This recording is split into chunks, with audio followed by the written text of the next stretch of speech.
How to delete your demo account on PU Prime. And I need to tell you the honest, because it's not possible to delete it immediately.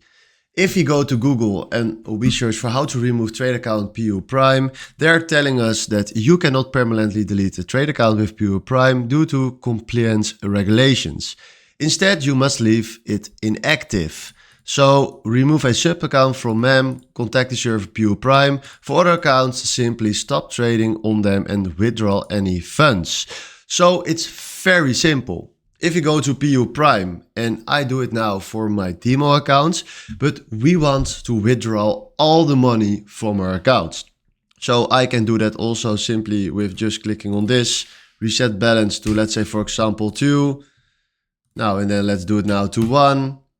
And now we just removed our money from that account. Do that on all the accounts. And then after that, don't do anything on your trade account for 90 days. Because then they will archive your trading accounts, and then after that, they will probably remove them. So this is the only way how to delete your demo accounts on PU Prime. So hopefully this was the video where I was looking for. Thanks for watching and have a wonderful day. Ciao.